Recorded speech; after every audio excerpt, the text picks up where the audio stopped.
Alright, what's going on, guys? It's your boy D Free, and I am back again with another Dragon Ball Super segment, and today I've got a special guest. You want to introduce yourself here?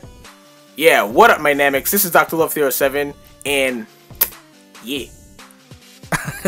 Yeah, today we have a special video. We're going to be talking about our top 5, last-minute top 5 expectations for the Dragon Ball Super series. If you guys didn't know, that actually airs this weekend, so we wanted to get this out.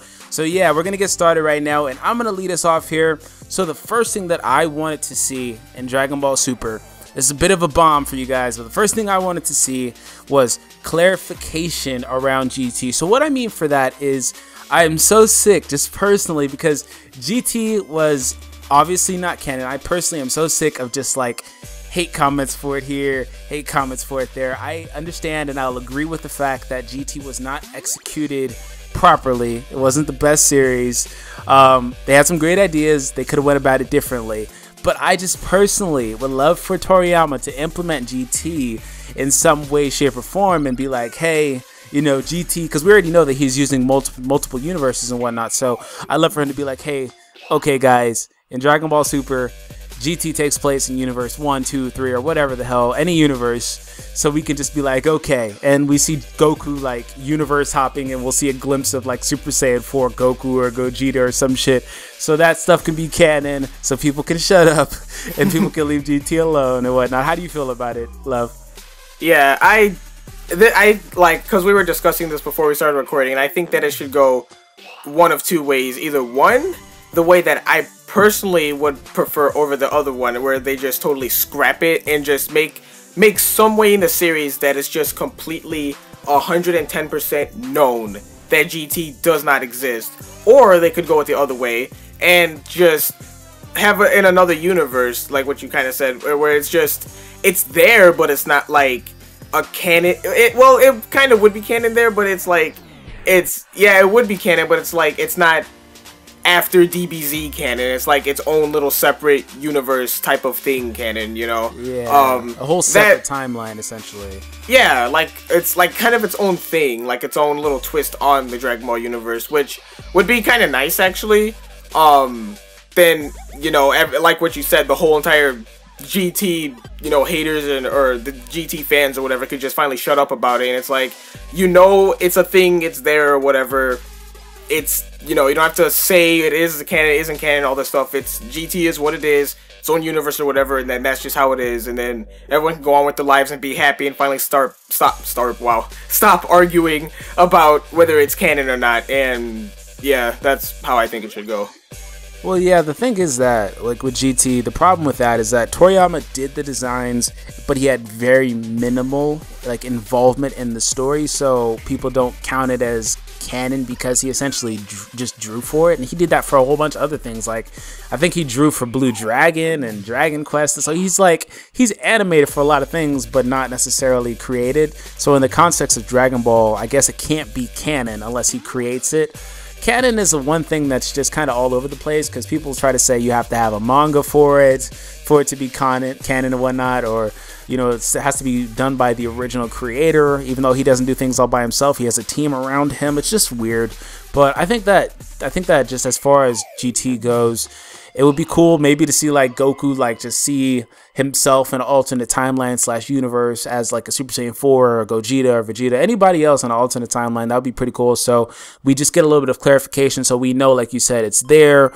It's not taking place in Super. We're not going to interact with it, but we know it's there. It's a thing. It's real. It actually happened. It's not completely scrapped. So I think that would be awesome for them to do that. But also, we wanted to kind of bring up our second topic. So, you want to bring up the second topic here and talk about that a little bit here, Love? Yeah. Alright, so the second topic is actually one that D Free had made. It's Super Saiyan God Super Saiyan, and kind of how they got to it in the process of it when they were training with Whis, because that's kind of something that they just mentioned it, but that was kind of it. So, you know. Yeah, they just kind of like just dropped it, like literally. Like, they have Super Saiyan God, the red-haired form, and, you know, with that we got a little bit of clarification as to how you achieve that form. You have to have the pure-hearted Saiyans. You guys have to stand in a circle. You guys have to send your Saiyan power into the primary Saiyan, I guess. It's just kind of weird. But anyways, we got a little bit of clarification on that. But with Super Saiyan God Super Saiyan, it just happened. It just happened. Yeah. I could understand for Goku because he already had the God Ki in him. And Beerus was like, hey, your body adapted to it, so this is something that you have going forward. But Vegeta, like, they need to clarify mainly on Vegeta and how he got his power, because I don't believe that he had to go red form to be able to get to the blue form. He may have just passed that form altogether by training with Whis and whatnot. So since they're rewriting, or not necessarily rewriting, but they're like implementing Dragon Ball into Dragon Ball Super elements from Fukatsu no F and Battle of Gods, I feel like there should be a lot of ways for them to explain how they were able to achieve those levels of power, because for Goku it's kind of a no-brainer, but for Vegeta, you know, there's just not enough information there. He just essentially got it out of nowhere and they didn't talk about it. So yeah, I'm assuming that with the whole red-haired Super Saiyan God thing, with like how they did the whole ritual and stuff, because how at the end of Battle of Gods Vegeta was like, oh, next time we do the whole God thing, it's gonna be me. I'm assuming that they did that in between, but I can't say for sure that they did, even though, like, that, assuming that they did, I can't say that for certain, because we literally have no sign, nothing that they actually did do that, because, like what you said, it just kind of happened. Like, Battle of Gods, they get this, they find out about, like, Super Saiyan God and stuff, and then Resurrection F, it's like, hey, both of us can go Super Saiyan God, Super Saiyan, and it's like, well, how did you get to Super Saiyan God, Super Saiyan? You know, like, I would like to see the progress that they, you know, made to go to that form, instead of it just being like, I can do it now, you know. So I don't know, but it would be really nice to see in Dragon Ball Super, and yeah, it would answer a lot of questions too. yeah, therein lies the problem though, because they just kind of like, if you have to assume how they're doing it, that's the problem right there. That right there lets you know, hey, they need to develop more and talk about this more, because I mean, I could only assume as well, like you said, he said, hey, I'm gonna go next time, so sometime in between that time gap between one movie to the next movie, Vegeta was able to get a ritual somehow, and I don't know what even the necessity for Vegeta to go Super Saiyan God was. He just talked to everybody, hey, you guys stand here, hold hands so I can go Super Saiyan God really quick. We're not fighting anybody, but you know what I'm saying? Like, they need to clarify on that. So, yeah, I think that's where we're at with that. So next we're going to talk about animations. This is something that a lot of people have had a lot of like topic debates on and whatnot, because everybody wants to see some awesome graphics from Dragon Ball Super, but you have to be kind of realistic with it. Now, what I think is going to happen is, as far as Dragon Ball Super goes, they're going to continue on where some of the animation for it kind of looks like some of the specials that they've had recently, like the one with Goku and Luffy, and then the one with the Yosun Goku. It's just the animation style looks exactly the same. It's just kind of like the modern Dragon Ball animation. Because if you think about it, like GT, all the movies, Dragon Ball Z, of course, all that stuff kind of came out over here in the early 2000s and whatnot, but it was actually made early 90s. So they animated a lot of stuff early 90s. So if you look at some of those specials that were actually animated in the 2000s, like 2008, 2009, they look really good. And that's kind of what, from what I've seen, like from the clips of Super so far, that's kind of what it looks like. But you kind of have to be realistic, because with the movies, they went above and beyond. Some people didn't agree with the CG and whatnot. I thought it was okay at certain points. Sometimes they did a little too much. But with the movies, they've gone above and beyond. They're not going to be able to do that with every single episode. And you kind of had a good point as well, where sometimes they'll have great, awesome animation. Then there'll be just like an episode or two where it's just like, what are you guys doing? Are you guys even trying on this episode? So that's how I felt about it. How did you kind of feel about that? Yeah, because like a lot of the animations that we've seen so far for Super, they really do look like the specials and stuff, and the recent specials. I'm not setting any expectations at all for like any fights to be Battle of Gods tier or like Resurrection F tier in terms of like the animation and stuff, because, and especially with like CGI and stuff, because even though a lot of people don't really like it, I also thought it was pretty alright. there were like a little here and there where it was a little too much, but for the most part, like, it worked. But I don't see them really doing that for the episodes for Super, because I mean, it's a series. They have like a week or so for like every episode, so that takes away all the other time that they had for like the movies and stuff to make it like as good as possible. But now it's like they can make it really good, but it's not going to be that good just because of like the time and the budget and everything. But I just really hope that we never come across any of those episodes where it's just like the animations are totally whack, because whenever I see that in an anime, it just makes me cringe, because you know that the animations could be really good, but in that one episode or like whatever, it's just so like, man, like a 3-year-old could have drawn better than what they did. And it's like that's not how it should be. You guys have like the budget and everything to make it look nice, and if you can make it look nice in this episode, what's holding you back from making it look nice in this one? But I don't think that they're gonna like mess it up, hopefully. It looks really good so far, so I don't have any doubt that they're gonna keep it that way. And if they do that, then overall I think it'll just be fine. Yeah, it looks pretty good. Like I said, it looks just like the specials. If any of you guys haven't seen the specials, you guys can look them up. They're all over the internet or YouTube and whatnot. It looks just like the specials. They looked really good when they came out. Those are pretty modern, like 2010-ish, around there. Like between 2006 and 2010, they had a couple of them that came out. So they looked really good. So I think that's where they're going to continue it, because that's kind of in the realm of what they can do as far as budgets go and whatnot. So that's what we should expect. We're not going to expect anything too crazy, like, because Battle of Gods, that fight scene with Beerus looked epic. Like, they were flying through the city, and it just looked really, really good. It's not going to look like that in Super. You guys, if you guys are expecting that, I mean, it's great to have expectations. I understand having expectations, but in all realm of just what they can do, in the realm of what they can do with a series and not just a special or a movie, that's not going to happen. There's budgets and all that other stuff. That's just not going to happen. There's a time frame, like Love was mentioning a minute ago. It's just not going to happen. But it'll still look awesome nonetheless. So our next topic was side characters. So a lot of people's favorite characters are not Goku, or they're not Vegeta. It may be Tien, it may be Krillin, it may be Piccolo for some of you guys out there. It may be Gohan like me. Yeah, there's just a whole lot of other side characters aside from Goku and Vegeta. And we see that they get majority of the spotlight throughout Dragon Ball.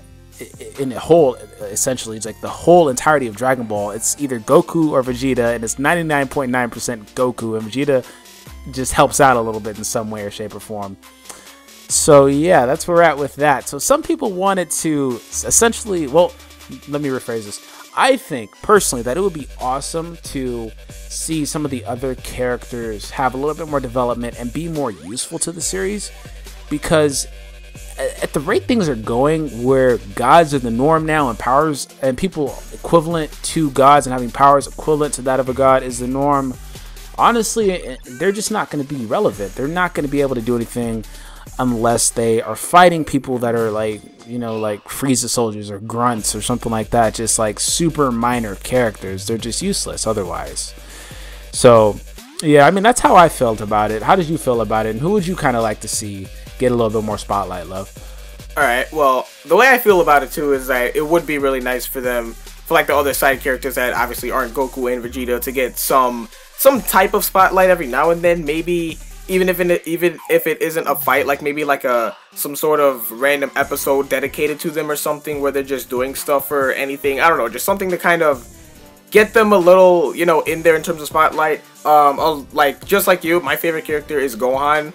If he were to get some sort of spotlight in some way, shape, or form, even like if he just gets a few punches in and it's really awesome, or he just, something happens where it's just all about Gohan for a little while or something, that'd be really nice, and I'd like to see that. Also for like the fights, because now that I think about it, Resurrection F wasn't the only time where the side characters would go and fight the like the smaller enemies. Like for example, in the when Cooler returned, as Metacooler, Goku and Vegeta were fighting off against like Metacooler and stuff, and like all of the clones of him, and then Krillin, Piccolo, and Gohan and stuff. Yeah, they were fighting against like the other robots and stuff, and it was really cool because you got to see them get some action, and they weren't fighting the main antagonist, but they were still, you know, like actually doing something, and it was pretty cool to watch. So that's what I would like to see. It just at least some of that, so that they're not completely useless, because in terms of the power scaling, they're like way below Goku and Vegeta, but they're not below, like, that's kind of, aside from them and the main antagonist, that's like the only people they're really below. So if there were to be other people, like let's say the antagonists have like a bunch of henchmen or something, and then Goku and Vegeta can't fight all of them at the same time, and then like maybe Krillin, Tien, Gohan, Piccolo, they come in and they fight them or something, they get like, they show a little action scene with all of them, that'd be really cool. Like, I'd appreciate that. Yeah, that would be awesome. But yeah, I just want to see, something personally where we're just like seeing Gohan like turn the clock back, get a rage boost, and he's like, "Oh my Videl!" Ah! That would be pull awesome. Up Vegeta on him. That would be pretty awesome. Cool. My Bulma. That would be pretty cool. That would be awesome to see Gohan like turn the clock back, pull a Vegeta, pull a Kid Gohan rage boost on him, get stronger than everybody for like 0.5 seconds, and knock somebody out really quick with one hit. That'd be awesome. So last point, we kind of wanted to talk about the trajectory of Dragon Ball Super and just the balance in Dragon Ball Super. So a lot of people, just in general, Dragon Ball, whether it's GT, Dragon Ball, or Dragon Ball Z, or Super coming out, they only watch Dragon Ball or play the games or the movies, anything related to Dragon Ball, essentially.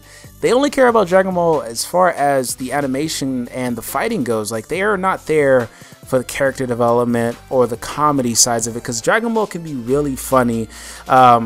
We saw that with the original Dragon Ball series, how it was just really lecherous and whatnot, where Gohan was just, Goku was just all over the place. He didn't know what a female was. He was touching on Bulma and stuff like that. So there's just a lot of comedic moments in the entirety of Dragon Ball. And I know that they're going to do that again in Dragon Ball Super, especially if Jocko is in it, because I've been hearing Jocko's in it, but then people have been saying he's not in it. So if he's in it, he'll definitely be a pretty funny character, because that's all he is, just comedic relief.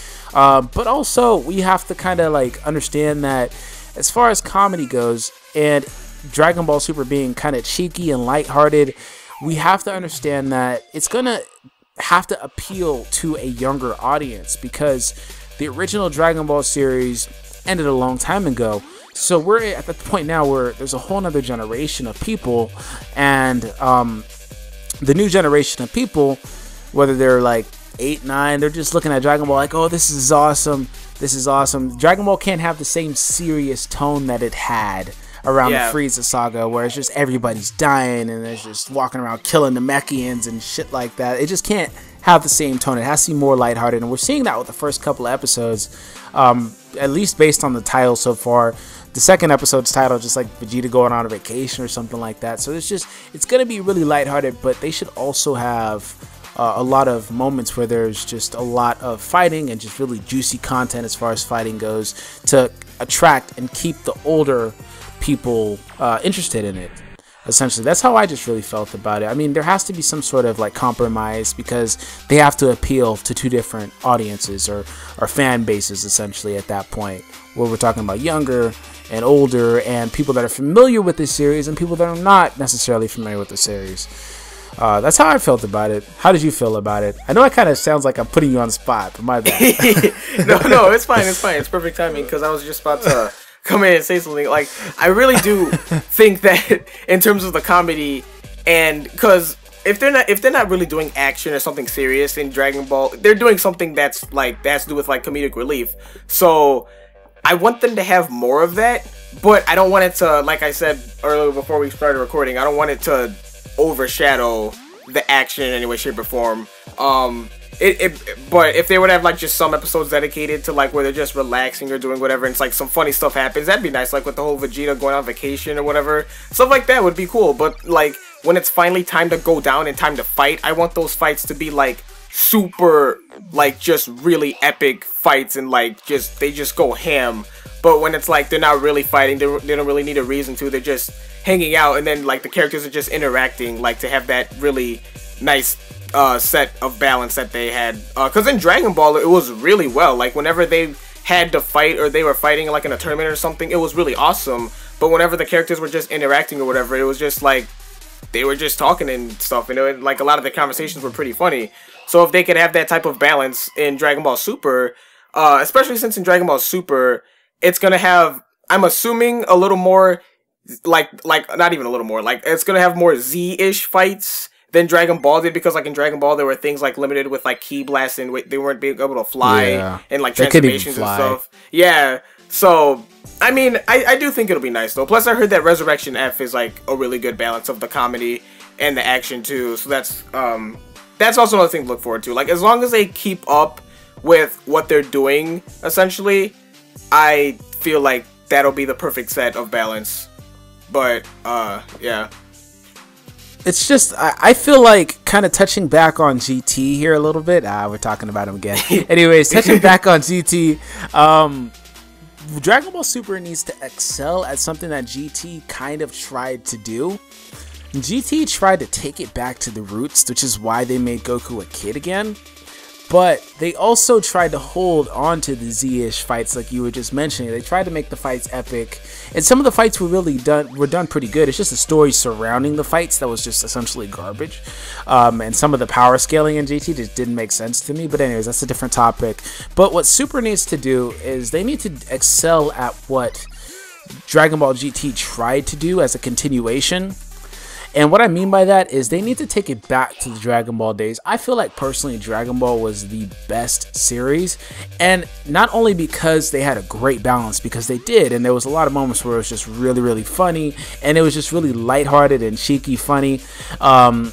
And just like I said, there's also lecherous moments and stuff like that. So it had a really good balance and a good combination of action and comedy. But Dragon Ball was more rooted towards martial arts. We didn't see so much power scaling. I mean, not power scaling, transformations and just powerful energy beams and stuff like that. You just touched on that topic just a moment ago. Not that I want to see them stop doing that, but the fights were really well choreographed, and that was something that we talked about before recording. Like, the fights were really well choreographed, and they were done and executed really well. So Dragon Ball GT tried to bring it back there by making Goku a kid again. They tried to keep and hold on to some of the aspects of fighting that they had created within Dragon Ball Z and whatnot, and try to make it the same way, but it just didn't work out. I feel like if Super can keep people entertained, whether it's filler or not, they can keep people entertained, but they can also deliver with some pretty awesome, obviously budgeted animation fights and whatnot. Super will excel pretty well, because Toriyama, his stories, they look like, at face value, they look like they're not the best stories. They obviously have a lot of plot holes because he is just really good at plot holes, but they are actually really complex and really good stories aside from the plot holes. And hopefully we don't get a plot hole out of the transformation thing that we talked about as like the second topic.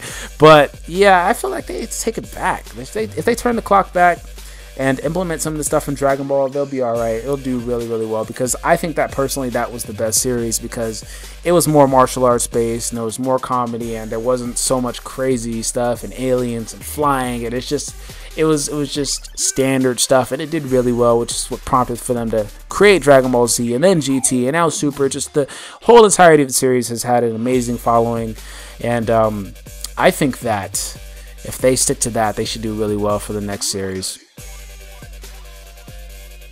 So yeah, that's actually gonna conclude our top 5. So just a recap there.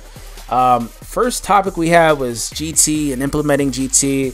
We also talked about the transformations and how Goku and Vegeta achieved their Super Saiyan God, Super Saiyan transformations, the animation style, how we wanted to see that play out, the side characters getting more development, and lastly, as you guys just heard, the balance of comedy between action. So let us know how you guys feel about the series and what you guys' top 5 expectations last minute, because it's going to be airing pretty soon. Hopefully we can get this video up and get it pretty popular prior to it airing or whatnot. But yeah, let us know how you guys feel about it. Be sure to leave a like down below, and if you guys are watching this on my channel, go ahead and check out Love. He does some awesome content. I'm gonna link his channel down below in my description. If you guys are watching on his channel, probably the same thing as well. So yeah, that's it for us, guys. You got anything you wanted to say, Love? No, I think we covered all the points. Yeah, we covered everything there. All right, guys, we'll catch you later. Peace out. Peace.